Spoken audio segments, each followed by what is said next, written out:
हर हर महादेव सभी को। जय श्री हरि विष्णु। आइए इस वीडियो के माध्यम से हम जानते हैं तुलसी स्तोत्र की कथा। हर एकादशी और द्वादशी को करें इसका पाठ। भगवान विष्णु करेंगे 32 तरह के पापों का नाश। तो चलिए जानते हैं। तुलसी स्तोत्र विष्णु को प्रिय है। इसमें तुलसी की महिमा और भगवान विष्णु के तुलसी प्रेम को लेकर विस्तार से बताया गया है। पद्म पुराण में वर्णित तुलसी स्तोत्र का पाठ प्रत्येक एकादशी और द्वादशी तिथि को करना चाहिए। इन खास तिथियों में इसका पाठ करने से घर परिवार में सुख समृद्धि रहती है, भगवान विष्णु की कृपा प्राप्त होती है और करोड़ों तीर्थ करने के बराबर पुण्य फल की प्राप्ति होती है। तुलसी स्तोत्र में तुलसी की महिमा का विस्तार से वर्णन किया गया है। पद्म पुराण में तुलसी स्तोत्र का वर्णन है, जिसका एकादशी और द्वादशी को पाठ करने का असीम फल प्राप्त होता है। तुलसी स्तोत्र का पाठ मात्र से पापों का नाश होता है और प्रत्येक द्वादशी की रात को जागरण कर तुलसी स्तोत्र का पाठ करने वाले के 32 प्रकार के पापों का नाश भगवान विष्णु कर देते हैं। ऐसे में चलिए जानते हैं तुलसी स्तोत्र का पाठ। ब्राह्मणों ने कहा, गुरुदेव, आपने हमें तुलसी के पत्ते और पुष्प का शुभ महत्व बताया और सुनाया, जो भगवान श्री विष्णु को अत्यंत प्रिय है। अब हम तुलसी के पुण्यदायक स्तोत्र को भी सुनना चाहते हैं। व्यास जी बोले, ब्राह्मणों, मैं वही कहता हूँ जो पहले स्कंद पुराण में बताया गया है। सतानंद मुनि के शिष्य कठोर व्रतों का पालन करने वाले थे। उन्होंने एक दिन अपने गुरु को प्रणाम कर परम पुण्य और कल्याणकारी विषय पूछे। शिष्यों ने कहा, नाथ, आप ब्रह्म वेदताओं में श्रेष्ठ हैं।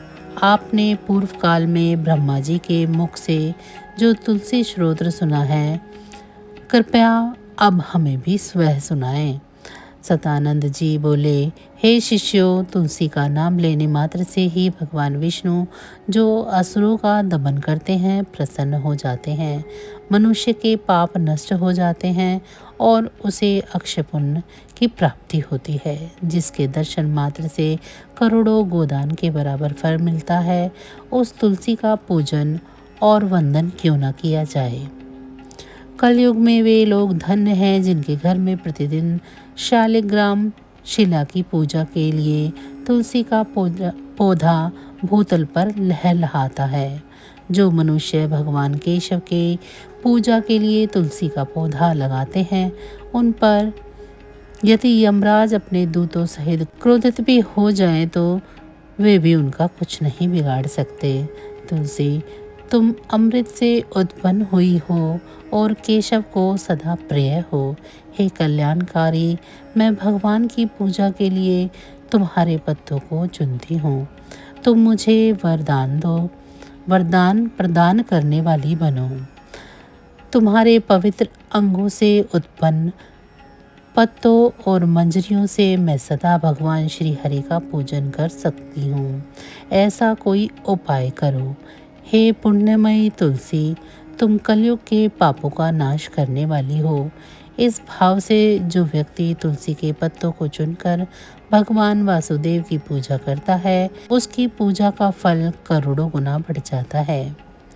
हे देवेश्वरी तुलसी, बड़े बड़े देवता भी तुम्हारे प्रभाव का गुणगान करते हैं।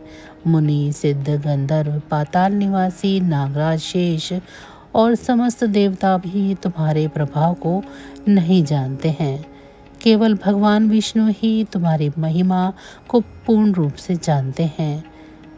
जब क्षीर सागर मंथन प्रारंभ हुआ था, उसी समय भगवान श्री विष्णु के आनंदाश से तुम्हारा प्राकट्य हुआ। श्री हरि ने तुम्हें अपने मस्तक पर धारण किया था। उस समय उनके शरीर के स्पर्श से तुम अत्यंत पवित्र बन गई। तुलसी, मैं तुम्हें प्रणाम करता हूँ। कृपा करो कि तुम्हारे पवित्र पत्रों से मैं श्री हरि की सच्चे भाव से पूजा कर सकूं और परम गति को प्राप्त हो सकूं। स्वयं श्री कृष्ण ने तुम्हें गोमती तट पर लगाया और वृंदावन में विचरण करते हुए संपूर्ण जगत और गोपियों के कल्याण के लिए तुम्हारा सेवन किया। जगत की प्रिय तुलसी, पूर्व काल में विशेषर जी के कहने पर श्री रामचंद्र जी ने भी राक्षसों का वध करने के उद्देश्य से तुम्हें सरयू नदी के तट पर लगाया था। हे देवी तुलसी, मैं तुम्हें प्रणाम करती हूँ। श्री रामचंद्र जी से वियोग हो जाने पर अशोक वाटिका में रहते हुए जनक नंदिनी सीता ने तुम्हारा ही ध्यान किया था, जिससे उन्हें फिर से अपने प्रिय श्री राम का साथ प्राप्त हुआ। पूर्व काल में हिमालय पर्वत पर भगवान शंकर की प्राप्ति के लिए माता पार्वती ने तुम्हें लगाया और अपनी इच्छित सिद्धि के लिए तुम्हारा सेवन किया था। हे देवी तुलसी, मैं तुम्हें नमस्कार करता हूँ। देवता, दानव और किन्नर सभी ने नंदनवन में दुस्वप्नों के नाश के लिए तुम्हारा सेवन किया था। हे देवी, तुम्हें मेरा नमस्कार है। धर्मरायण गया में स्वयं पितरों ने भी तुलसी का सेवन किया था।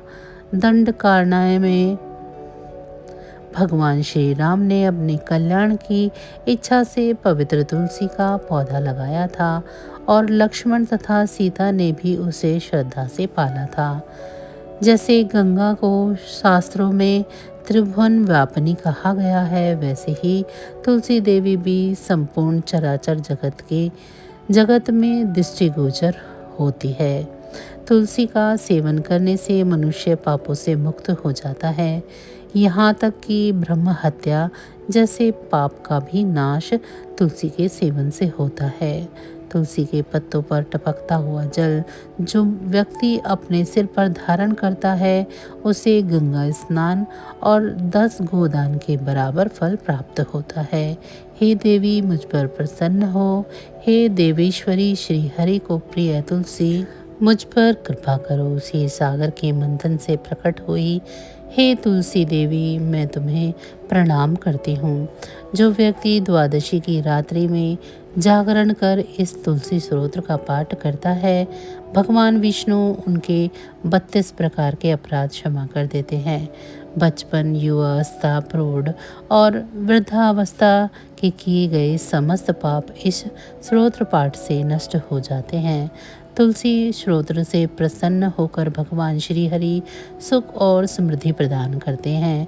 जिस घर में यह स्तोत्र लिखा हुआ रहता है, वहाँ कोई भी अशुभ कार्य नहीं होता है। वहाँ सब मंगलमय होता है। वहाँ रहने वाले कभी कष्ट में नहीं पड़ते हैं। उन्हें सदा शुभ समय प्राप्त होता है और वे धन धान्य से भरा रहता है। जो तुलसी स्तोत्र का पाठ करता है, उसके हृदय में भगवान विष्णु के प्रति अटूट भक्ति होती है और वह कभी वैष्णवों से वियोग नहीं पाता। उसकी बुद्धि कभी अधर्म में प्रवृत्त नहीं होती। जो द्वादशी की रात्रि में तुलसी स्तोत्र का पाठ करता है, उसे करोड़ों तीर्थों के सेवन के समान फल प्राप्त होता है। तो बस आज की जानकारी इतनी ही थी। फिर मिलेंगे हम आपको ऐसी ही किसी अन्य जानकारी के साथ अगली वीडियो में। अगर आप सभी को हमारी ये जानकारी अच्छी लगी है तो वीडियो को लाइक करें। चैनल को अभी तक सब्सक्राइब नहीं किया है तो ऐसी ही और वीडियो के लिए चैनल को सब्सक्राइब कर लें। आप पर और आपके परिवार पर भगवान श्री हरि की कृपा दृष्टि सदैव बनी रहे। इसी के साथ आप सभी का बहुत बहुत धन्यवाद। नमः शिवाय।